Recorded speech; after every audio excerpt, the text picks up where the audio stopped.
ဂျပန်အထိသွားကြမလို့ပဲချင်းမိုင်မှာရှိတဲ့ဂျပန်မြို့ငယ်လေးကိုသွားကြည့်ကြမယ်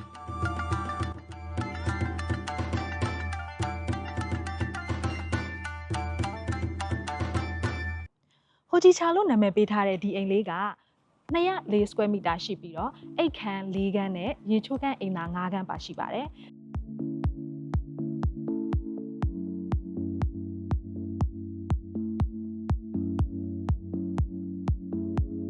ကောက်ပါကင်3စီးစာရက်လို့ရပြီးတော့ဈေးနှုန်းအနေနဲ့ကထိုင်းဘတ်ငွေ6 သန်းဝန်းကျင်ကစပါတယ်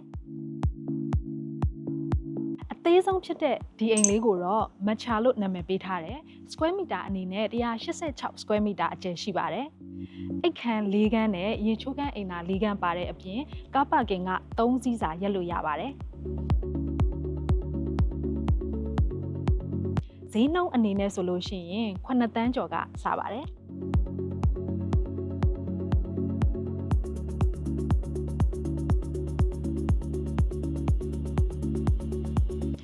အိမ်အမျိုးအစား3မျိုးရှိတယ်ဒီအိမ် size ကအကြီးဆုံးပဲဖြစ်ပါတယ် square meter အနေနဲ့240 square meter ရှိတယ်ဂိုကူရိုလို့ခေါ်ပြီးတော့အိတ်ခန်းက4ခန်းရေချိုးခန်းအိမ်သာ5ခန်းနဲ့ကားပါကင်3စီးစာရက်လို့ရတာပဲဖြစ်ပါတယ်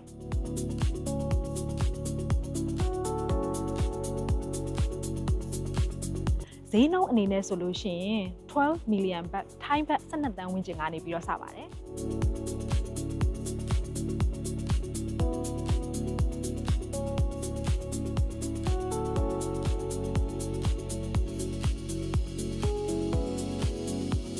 ဒီဂျပန်မြို့ငယ်လေးရဲ့အသေးစိတ်ကိုသိချင်တယ်ဆိုလို့ရှိရင်တော့ကျမတို့ရဲ့ Home Thailand Estates ကိုအခုပဲဆက်သွယ်လိုက်ပါနော်အကောင်းဆုံးဆိုတဲ့အရာတွေကိုပဲမျှဝေပေးခြင်းခဲ့တာပါ Home Thailand Estates